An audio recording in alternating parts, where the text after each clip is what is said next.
아멘. 감사합니다.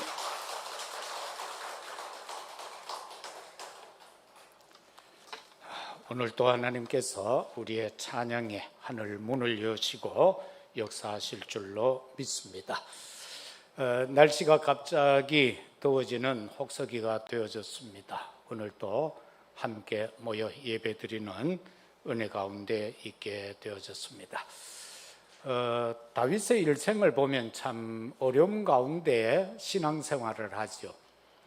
뭔가 좀 되는가 싶으면은 또 반란이 일어나고, 때로는 왕이 자기를 죽이려고 3,000명의 군사를 이끌고 밤낮으로 따라오고 하는 이런 많은 일들을 겪으면서 다윗은 하나님 앞에 참 하나님의 사람으로서 신앙 고백을 하고 있음을 보게 됩니다. 오늘 읽은 우리가 1절에서도 보면은 여호와는 나의 빛이요 여호와는 나의 구원이다. 내가 누구를 두려워하리요. 여호와께서 내게 어둠 가운데 있는 내게 빛이 되고 나의 어려움 가운데 있는 나의 구원인데 내가 누구를 두려워하겠나, 그 고백을 하고 있습니다. 여호와는 내 생명의 능력이다. 그 어떤 자도 내 생명을 해할 자가 없다. 내가 누구를 무서워하겠느냐, 그렇게 고백을 합니다. 이 다윗의 고백이 오늘 예배드리는 우리 모두의 사실적인 고백이 되기를 주의 이름으로 축복합니다. 모든 생명에는 대적이 있습니다. 그래서 마음 놓고 살아가기 힘듭니다. 동물의 왕국 거기 다큐멘터리를 보게 되면은 그 평화로워 보이는 그 초원에서도 풀을 뜯어먹고 있는 그 영양조차도 마음껏 평안하게 못 뜯어먹어요. 한 입 뜯어먹고는 또 고개 쳐들고 뭐가 사자가 오나 안 오나, 나보다 더 센 놈이 오나 안 오나 또 보고 또 뜯어먹고, 그러다가는 사자가 나타났다 그러면은 경상도 말로 죽을 똥 살 똥 도망가는 거예요. 케냐 가서 직접 사자가 소를 잡아먹는 걸 봤는데요, 선교사님이 이야 이거는 10년에 한 번 있을까 말까, 자기도 이때까지 못 봤대. 근데 우리가 가서 차 안에서 그래 봤어요. 이처럼 모든 생명에 대적이 있다. 저 하늘을 자유로이 날아다니는 새를 보면 우리는 괜찮을 것 같죠. 저것도요, 조금 더 상위의 것이 날아와서 잡아먹어버려요. 솔개가 맴돌면은 병아리들은요 그냥 엄마 품속에 다 들어가 버려, 날개서. 근데 독수리가 나타나면 또 다 도망가 버려. 대적이 있다라는 겁니다. 약육강식이다. 벌레들도 마찬가지. 그런데 우리의 대적은 뭐겠어요? 마귀 사단이다. 인간에게 있어서, 우리 믿는 자에게 있어서 대적은 바로 마귀요 사단이다. 그 지난날 우리가 모르고 아비로 알고 살아왔던 그 요한복음 8장 44절에 너희 아비 마귀, 이게 대적자다라는 겁니다. 이게 거짓말장이고 속이는 자라는 것입니다. 베드로전서 5장 8절에도 보면은 이거 마귀를요 거기에서는 우는 사자라고 표현을 하고 있어요. 이게 두루다니면서 삼킬 자를 찾아다니고 있다. 그러면서 소리를 내니까 모든 것이 짐승이 숨어버리는 것처럼 우리를 그렇게 위협하고 있다라는 겁니다. 저주와 죽음과 불행과 질병과 환난이라는 것을 무기로 해서 우리를 넘어뜨리려 하고 있다라는 것입니다. 인간의 힘으로는 이 사단 마귀를 이길 수 없습니다. 군대의 힘을 가지고도 이길 수 없습니다. 경제적, 재정적인 재력을 가지고도 이길 수가 없습니다. 배움의 지력을 가지고도 이길 길이 없습니다. 젊음을 가지고도 이길 수가 없다라는 것입니다. 이만기같이 강호도이같이 건강을 가지고도 이 사단 마귀는 이길 수 없다라는 것입니다. 무엇으로 이길 수 있을까? 그거 이제 오늘 생각해야 될 내용이고요.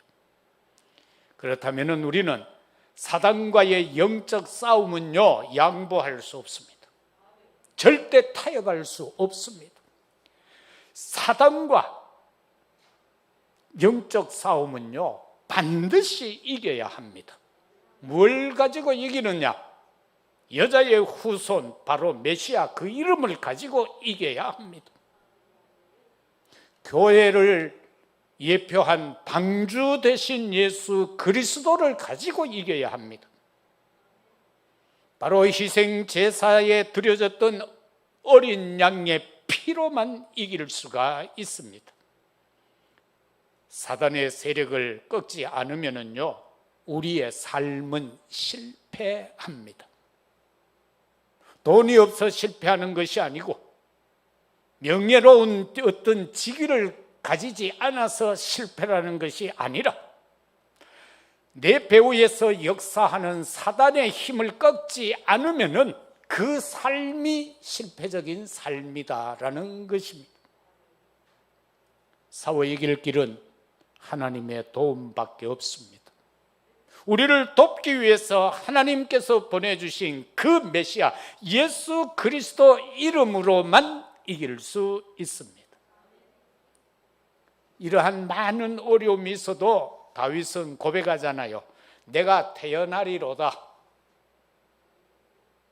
삶을 살아갈 때 이러저러한 힘들고 고생스럽고 어려운 일들 혹시 있을지라도요, 근심하지 말고 걱정하지 말고 두려워하지도 말고요, 무서워하지도 말고 태어나시기를 주의 이름으로 축복합니다.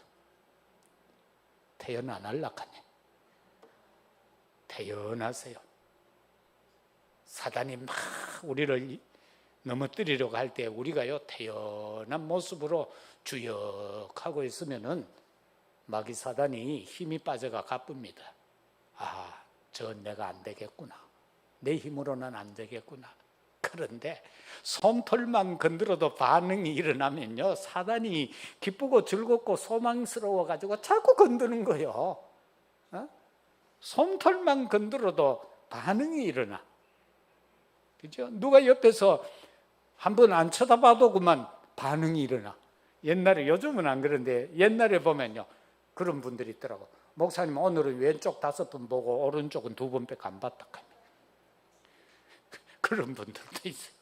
그래서 목사들은 설교할 때 머리를 왔다 갔다 하는 거요. 저 선풍기 자동으로 해놓은 거겠지. 혹시 그것 때문에 삐지는 사람이 있을까 싶어. 사단 솜털 건들매 넘어가는 사람이 있을까 싶었어. 여러분, 그러면은 본론적으로 오직 복음의 능력, 이게 도대체 뭡니까? 복음이 뭡니까? 정답이 뭐예요? 복음은 바로 예수 그리스도가 복음이에요. 그런데 우리는 그리스도가 누구인가를 전하는 것이 바로 전도고 선교예요. 그 그리스도가 누구인가 말이에요. 그가 왜 왔는가? 와서 뭐 했는가? 복음은요, 과거에 우리의 잘못된 각인을 발판으로 삼아서 바꾸는 게 복음이다. 모든 각인을 발판으로 해서 우리를 바꿉니다. 그리고 오늘에 대한 하나님의 섭리, 다시 말해서 오늘에 대해서 하나님이 우리에게 준비해 놓으신 게 있다. 그게 복음이에요. 하나님이 준비해 놓은 것. 그런가 하면 미래에 대한 하나님의 절대성, 이게 바로 복음이다. 그러면은 나를 살리는 빛, 나를 살리는 구원, 나를 살리는 능력, 그 첫 번째, 바로 하나님은 나의 빛이다. 나를 살리는 그 빛, 그 빛이 바로 하나님의 빛이라는 것입니다. 흑암에 덮인 현장을 우리는 살려야 합니다. 흑암, 그거 별거 아니에요. 아무리 캄캄한 방이라 할지라도 문을 열고 들어가서 벽에 붙어 있는 전기 스위치만 올려보면 돼요. 그러면은 빛은 어디 가고, 빛으로 인하여 흑암은 어디 가고 없어요. 그래서 그거 두려워하지 말라는 겁니다. 내 안에 계신 성삼위 하나님의 빛, 인정만 하십시오. 내 안에는 빛이 있다. 그 인정만 하면은 어둠의 흑암의 세상 속에서 우리 두려워할 거 없습니다. 그 빛으로 말미암아 승리하게 된다는 겁니다. 하나님께서는 이 빛을 어떻게 역사하셨는가? 말씀으로 빛을 창조했다. 창세기 1장 1절에서 3절 말씀인 것입니다. 하나님이 태초에 천지를 창조할 때에 말씀으로 빛이 있으라 하니 빛이 있었다는 것입니다. 그 참 보기 좋더라는 겁니다. 하나님이 말씀으로 하신 것처럼 하나님께서 우리의 입술에도 말을 주셨습니다. 하나님 자녀의 입술에는 능력이 있습니다. 그렇기 때문에 여러분이 자녀를 위해서 무조건 축복해야 됩니다. 조금이라도 부정적인 말 하면은요, 그게 역사되어져 버립니다. 절대로 야 이놈의 새끼야 소리하지 마세요. 그러면 새끼가 돼버립니다.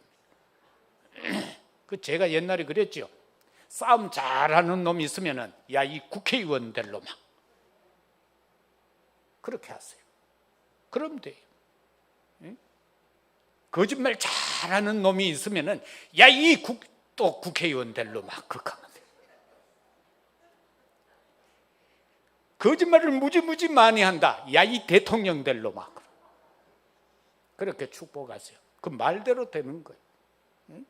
그래서 성도의 입이요, 이거 입술이 능력이요. 그래서 무조건 축복하세요. 주구장창 그냥 축복하세요. 너는 그래 잘 된다. 너는 틀림없이 잘 된다. 너는 2, 3, 7 세 개 보고만 해야 된다. 너는 성공할 수밖에 없다. 너는 네 분야에서 최고까지 한번 올라가 보라. 그 기도를 하세요. 너의 분야에서 최고까지 올라가라. 안 될 것 같습니까? 시부는 청소부로 들어가 가지고 강철 회사의 회장이 되지 않았습니까? 예? 백화점 점원으로 들어갔던 누구예요? 또 잊어버렸다. 내가 자꾸 이름 잊어버린다. 누구? 백화점 점원으로 들어갔다가 백화점 왕 된 사람. 크게 해봐요. 안 듣긴다. 워너메이커. 상관없어요. 공부 못해도 상관없어요. 공부 안 한 무디는요, 세계의 선교사가 되어졌어요. 전도자가 되어졌어요. 명설교자가 되어졌어요. 그래서 이 입술, 이 말이라는 것은요, 성도의 말은 바로 성품이고 인품입니다. 바깥 세상 사람도 마찬가지요. 그 사람의 말이 그 사람의 인품이고 그 사람의 성품이요. 한문으로 품자가 뭐요? 입 3개 갖다 쌓아놓은 게 품자요. 입구자 3개를 밑에 2개 놓고 위에 하나 더 올려놓은 거, 그게 품자요. 그래서 인품할 때는 사람의 입이 3개가 모여 있으면 그 사람이 인품이 되는 거예요. 인성도 마찬가지예요. 그래서 정말로 성품과 인품은 내 입에서 나오는 말 그 자체다라고 보면 됩니다. 말을 통해서 성품과 인품이 나오고, 그래서 이 말로요 무조건 안 된다 하는 사람들이 있어요. 뭘 시키면 안 해 해놓고는 일을 하고요. 그건 왜 그래요? 부정적인 각인이 되어져 있어서 그래요. 그러면 안 되잖아요. 그죠? 그리고는 그렇게 되면은 삶이 그렇게 돼서 버리는 거예요. 무조건 안 돼 그러면 나중에 삶이 안 되는 거예요. 그래서 우리가요, 우리 입으로 남을 막 비판하는 거, 그것도 안 돼요. 성경은 뭐라 그랬어요? 네 비판하나 네가 비판받는다고 그랬어요. 희한하죠. 그래서 우리는 정말로 하나님의 자녀는 입술에 능력이 있다는 거, 이거 꼭 기억하시고요. 그저 하나님의 말씀만 말하고, 그저 남 칭찬해주고 힘주고 은혜로운 말만 하는 우리가 되면 좋겠습니다. 그 다음에는요, 소망의 등불입니다. 시편 18편 28절 29절에 보면은 주께서 나의 등불을 켜심으로 여호와 내 하나님이 내 흑암을 밝히고, 그러면서 거기에 보면 하나님을 의지하고 의뢰한다. 그래서 나중에는 어떻게 적을 향해 담을 뛰어넘기까지 한다. 이게 소망의 등불이에요. 하나님은 우리에게 소망의 등불을 주신 줄로 믿습니다. 우리가 걸어가는 여정이 앞이 캄캄합니까? 어둡습니까? 하나님은 우리에게 소망의 등불을 주신 줄로 믿습니다. 그 캄캄한 거 아무것도 아닙니다.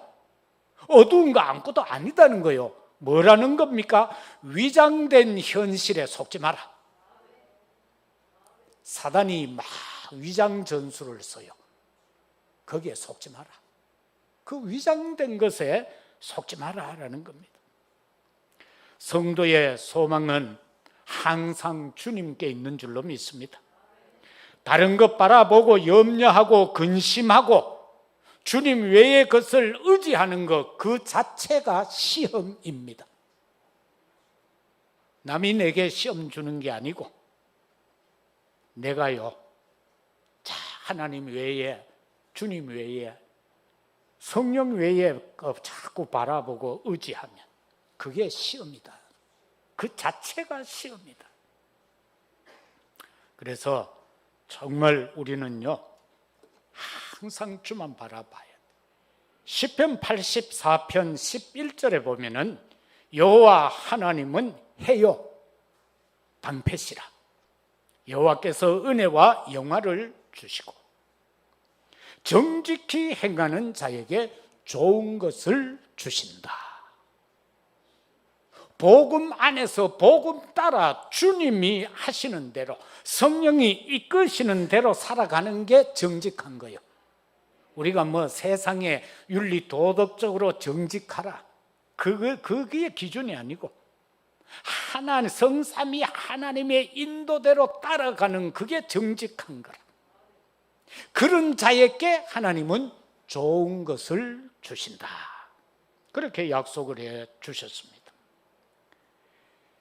그리스도가 세상의 빛입니다. 요한복음 8장 12절, 어둠을 이기는 생명의 빛. 이 빛이 바로 예수 그리스도다라는 사실입니다. 나는 세상의 빛이다고 했어요. 그 빛 대신 그분이 우리 보고 너도 세상의 빛이다고 그랬어요. 너도 세상의 소금이라고 그랬어요. 그래서 이 나를 살리는 것은 성삼위 하나님이 비추시는 빛이다. 빛이다. 시골에 가면은 마당에 가마떼기가 이래 있으면 비 맞고 하면은요, 그걸 이래 들시면 뭐가 들어요? 뭐 별거 다 들었어요. 찌릉이도 막 댕기고요, 이상한 벌레도 막 댕기고.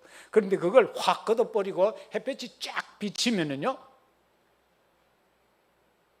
얼마나 잽싸게 달려가는지요. 우사인 볼트인가 그보다 더 빨리 없어져 버려요. 그래, 빛이 그만큼 무서운 겁니다.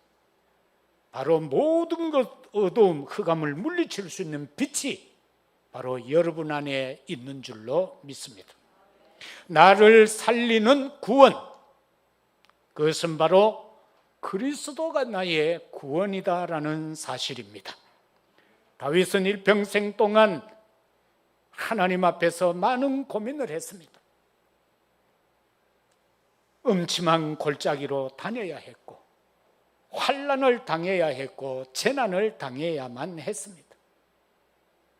그러나 하나님께서 그에게 베푸신 은혜는 마귀에서 내 생명을 구원했다라는 고백을 할 수 있도록 했다라는 것입니다. 악한 사단 마귀로부터 내 생명이 구원되어졌기 때문에 오늘 또 우리는 이 시간 아버지 앞에 나와 예배드리고 있는 줄로 믿습니다.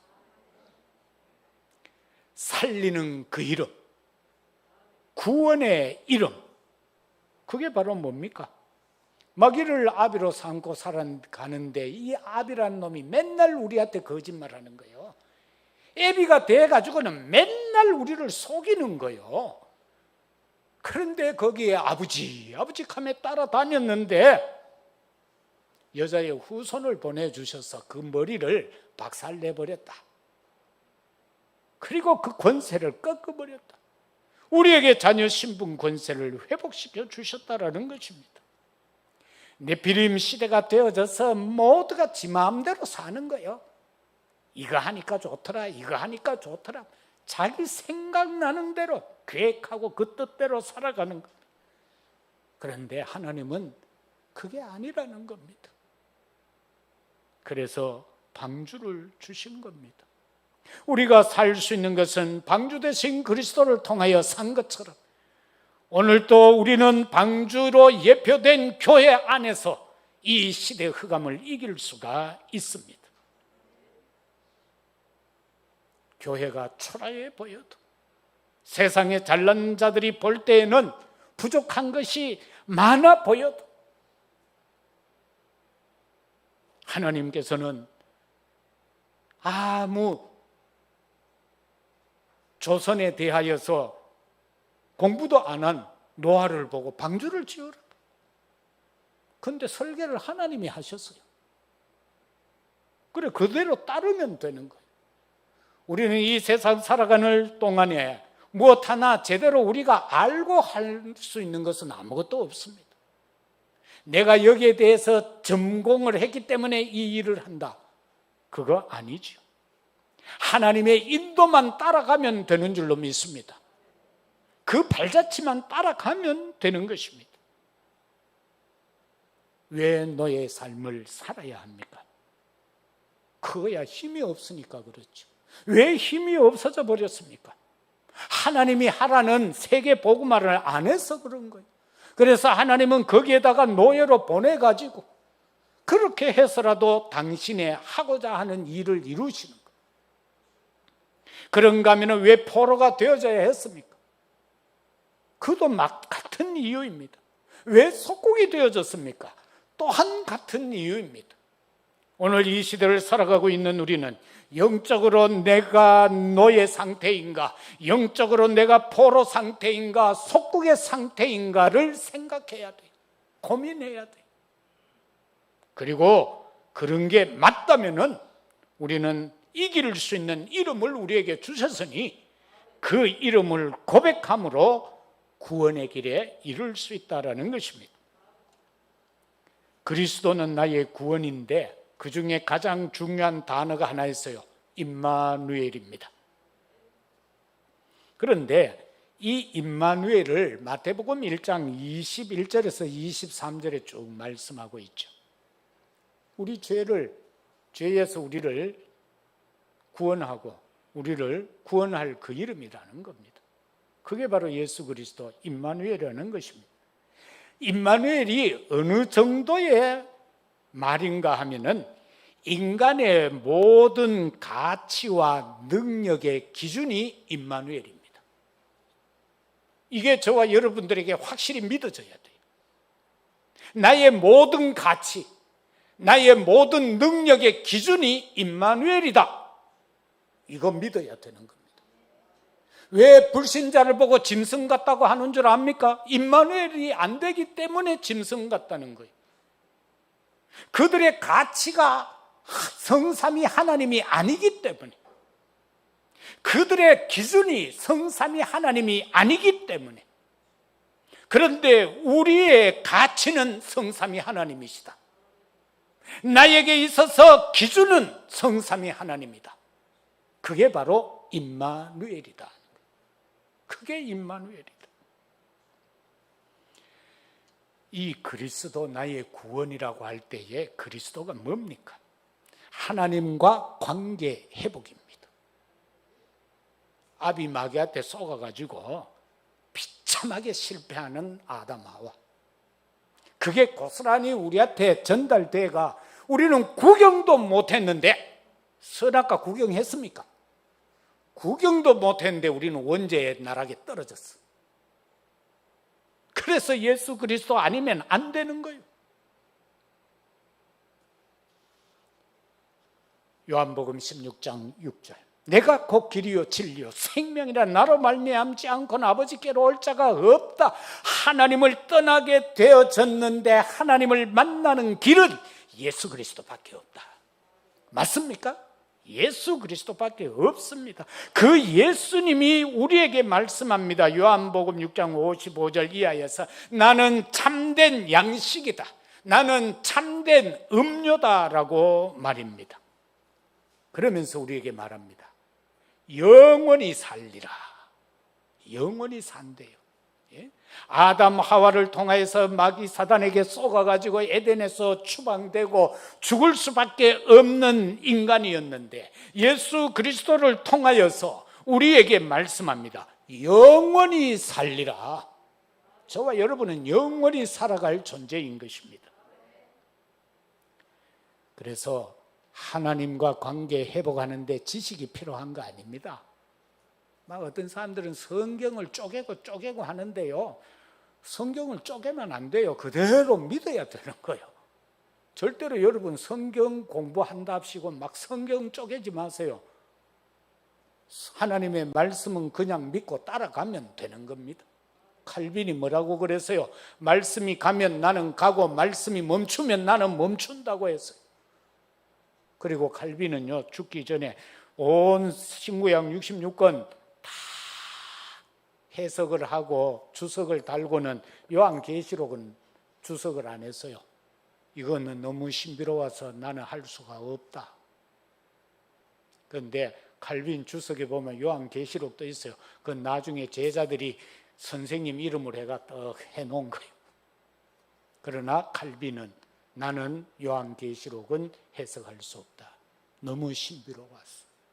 그래, 거기 나오면 우리가 읽고요, 그대로 믿으면 돼요. 그대로 믿으면 되는 거예요. 그게 믿음인 거예요. 그리스도는 나의 구원이다. 세 번째, 모든 이름을 무릎 꿇게 하는 이름이다. 그래서 빌립보서 2장 28절 아니에요. 모든 무릎을 꿇게 한다. 로마서 16장 20절에도 사단을 무릎 꿇게 하는 것이 바로 그 이름 예수 그리스도입니다. 마태복음 6장에서는 주님이 기도를 가르쳐 주시고 저 이야기 하시면서 너희는 이런저런 기도하지 말고 먼저 그의 나라와 그의 의를 구해라. 그리하면 너희에게 필요한 모든 것을 너희에게 더하여 줄 거다. 마태복음 6장 34절에서 염려하지 마라. 그렇게 우리에게 당부하고 계십니다. 혹시 염려할 거리 있습니까? 오늘 이 시간 교회에다가 다 내려놓고 가세요. 또 예배 마치고 축도 마치고 나서 손수건 꺼내가 주섬주섬 사과 또 들고 가지 말고 그냥 다 내버려 놓고 가세요. 기도한 거 여기 다 내려놓고 가세요. 근심되고 걱정되고 염려되는 거요, 다 내려놓으세요. 그리고는 그냥 가세요. 그 손수건에 다시 그거 싸가지고 집에 가지 말고 염려하지 말라는 거예요. 마지막으로 나를 살리는 능력이 뭐냐? 바로 성령이다. 성령은 나의 능력이다. 그렇게 말씀합니다. 이 성령 역사 속에 필요한 게 뭡니까? 기도입니다. 기도인데 저와 여러분은요, 기도 24가 되시기를 주 이름으로 축복합니다. 이것만 되면은요, 끝납니다. 기도 24 되면 끝납니다. 정시 기도를 통해서는 행복이 올 때까지, 행복하다라는 것이 느껴지면 응답됩니다. 여러분 다 기도해 보셨잖아요. 막 기도하는데도 자꾸 그 내용만 붙잡고 기도하면 자꾸 불안한 게 되잖아요. 그러면 그거는 진짜 흑암 꺾어야 돼요. 그런데 응답되는 기도는 기도를 하다 보면 마음의 평안함이 와요. 그러면 그거는 이미 응답이 되어졌다라고 보면 됩니다. 그런가 하면 정시기도 속에서 우리는 감사함이 여러 가지로 찾아야 돼요. 감사거리. 이 프리메이션들이 어느 정도까지 하는가 하면은요, 1시간 반 동안 감사라는 걸 가지고 강의를 해요. 감사만 가지고. 그래서 제가 전에 어느 분 보고 그랬어요. A4 용지에다가 막 감사한 거 다 써봐라 했어요. 그랬더니만 400 몇십 가지가 되더래요. 프리메이션들은요, 1시간 30분을 강의하는데 감사거리만 가지고. 그런데 마지막 결론이 뭔지 압니까? 내가 감사하다. 이게 결론이에요. 그게 바로 악한 사단 마귀의 결론이요. 나의 감사, 나에 대하여 감사하다. 그래서 결론을 내버려요. 근데 우리는 뭐가 감사가 돼요? 구원이 감사고, 하나님 아버지가 감사고, 그리스도가 감사고, 성령이 감사가 돼야 되는데, 저 악한 것들은요, 나에 대한 감사로 결론을 내버려요. 그래서 그들과 우리는 다른 거예요. 정식 기도 속에서 저와 여러분은 감사가 회복되고요, 이 정식 기도를 통해서 영적인 힘이 회복되기를 주의 이름으로 축복합니다. 무시기도라는 게 뭡니까? 답 나올 때까지 하는 게 무시기도예요. 무시로 성령 안에서 답 날 때까지 안 하는 거예요. 집중기도는 뭡니까? 도전하는 겁니다. 영적인 도전. 삶에서도 내가 무언가에 도전해야 될 때가 있을 때는 집중기도 해야 되는 겁니다. 딴 거 생각하지 말고 그냥 돌아다니면서도, 차 마시면서도, 어디 가면서도 그냥 그 문제만 가지고 계속 기도하는 거예요. 그러면은 237 나라 현장 살리는 재창조의 능력의 역사가 임할 줄로 믿습니다. 이 능력에는 어떤 능력이 있는가? 생명의 능력이 있습니다. 시편 27편 1절에서 그렇게 말씀하고 있죠. 하반절에 보면은 여호와는 내 생명의 능력이시니 내가 누구를 무서워하리요.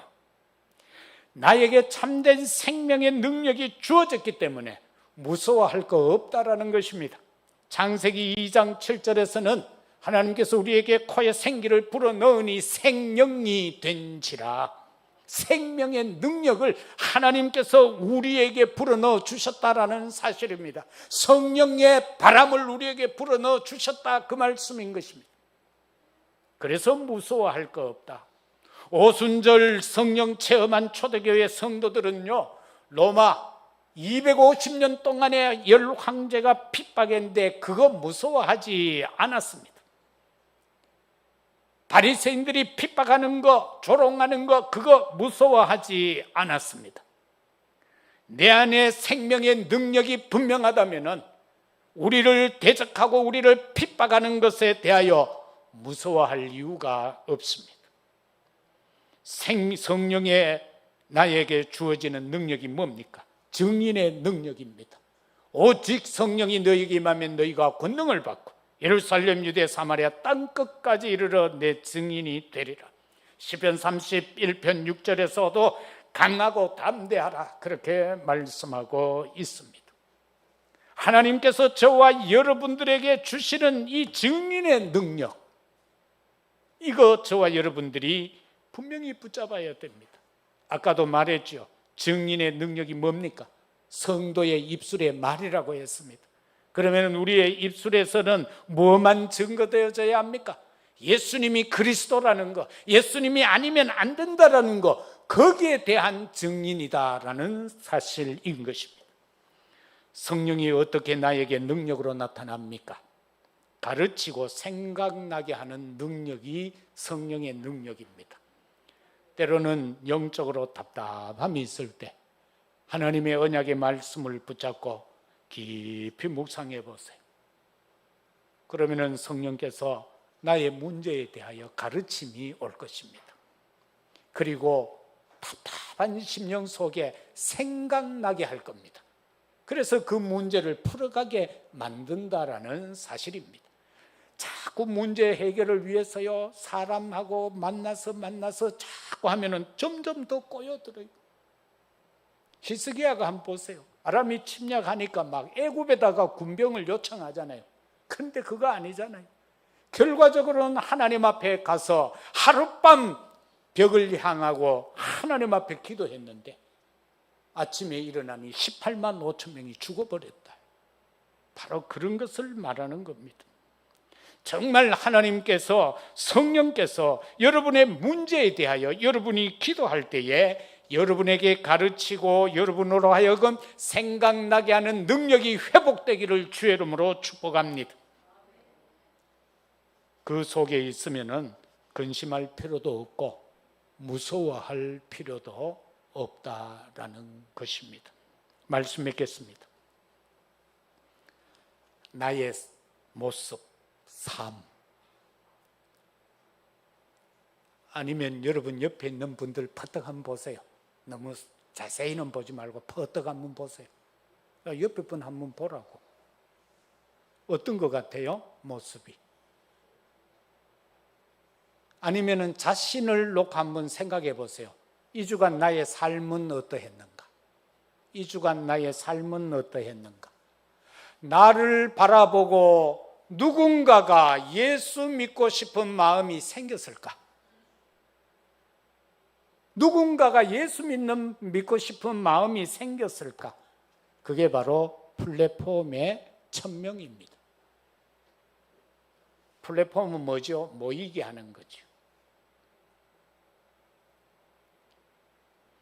오늘 일부 예배 때 내가 잠깐 이제 동참을 했어요. 그런데 거기에 누군가가 글이 올라왔어요. 여기 어디에 동대구역 아니면은 터미널 어디에 있는 그 떠돌이 그런 분인 것 같아요. 가족도 없고 집도 없고 여기 와 있고, 그 다음에 또 내용을 보면은 빨래방에서 잠깐 숨어서 잠을 좀 자고 그러면서 요청을 했어요. 여관이라도 가서 따뜻하게 목욕이라도 한번 하고 편의점에 가서 김밥이라도 한 줄 사 먹었으면 좋겠습니다. 도움을 줄 수 있습니까? 예배, 지금 일부 예배 중계가 되고 있잖아요. 그 밑에 그렇게 글이 올라왔어요. 지금 우리 주변에 정말 인생 막장에 처해 있는 사람들 얼마나 많은지 모릅니다. 그들에게 저와 여러분은 작은 빛이 되어야 할 거고요. 그들에게 구원의 끈아풀이 되어야 될 거고, 그들에게 뭔가 의지할 수 있는 힘이 되는 우리가 되어야 될 것입니다. 그게 바로 플랫폼입니다. 나의 모습. 요즘 한 분이 계속 일부 예배에 참석하고 있는데 신발도 사주고 옷도 사주고 매주 10,000원씩 드려요. 그런데 꼬박꼬박 가서 말씀을 처음보다 요즘은 잘 받아요. 이것도 여러분 기도 제목으로 한번 삼아 보세요. 한 사람이 그 한 사람을 책임지면은 일부에 40-50명이 와서 예배 드릴 수 있어요. 그런데 이것도 복음 없이 지나쳐 버리면 안 돼. 내 친구 하나가 교회를 하는데 처음에 오는 사람들한테 10,000원을 줬대요. 동생이 그 교회 매나 집사예요. 좀 사업이 돼요. 그래서 형님 1,000명까지는 내가 책임지겠습니다. 10,000원씩 하니까.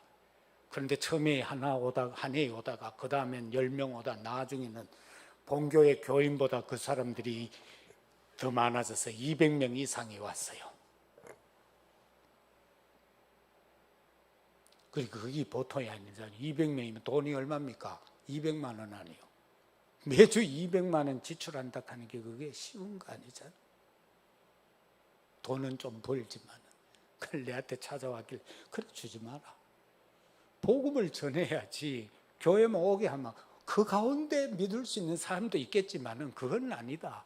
매주 200만 원이면 한 달에 800만 원이면 야, 내 선교비 좀 더. 제대로 된 선교하자. 그런데요, 지하라 비가 와가 교회 물이 차버려서 그 다음 주에는 안에 한 사람도 안 왔더래요. 그거 아니잖아요. 생명을 심어야지. 돈 자서 자리 채운다. 그건 누군들 못해요. 그 사람들요 시간표 다 깨고 있습니다. 돌아다니는 사람들. 예를 들어 동일교회는 몇 시에 가면은 라면 2개하고 돈 5,000원 준다. 어느 교회는 몇 시부터 가면은 뭐 준다. 자기들끼리요 다 깨고 있어요. 여정을 한 바퀴 돌아요, 주일마다 그 사람들. 그러면 안 돼. 정말 저와 여러분들은 나의 모습, 내 삶을 통해서 누군가가 예수 믿고 싶다, 내 주변의 친구가, 내 주변 사람들이 나를 보고 예수 믿고 싶다라는 마음 생기도록 한다면 그게 최고의 전도다. 그게 최고의 전도다. 그게 바로 플랫폼이다. 그 다음에는요, 교회, 현장, 가정, 입술을 지켜라. 이게 파수꾼의 소명입니다. 파수망대의 사명인 거예요. 우리 교회 지켜야 돼요. 교회 지키는 파수꾼 돼야 돼요. 나의 삶의 현장을 지키는 파수꾼, 학교 지키는 파수꾼, 사업 현장, 직장 현장 지키는 파수꾼이 돼야 돼요. 내 가정을 지키는 파수꾼이 되어져야 한다. 그리고 내 입술을 지키는 파수꾼이 돼야 한다. 우리는 이 입으로요 사람을 얼마나 많이 죽이는지 몰라요.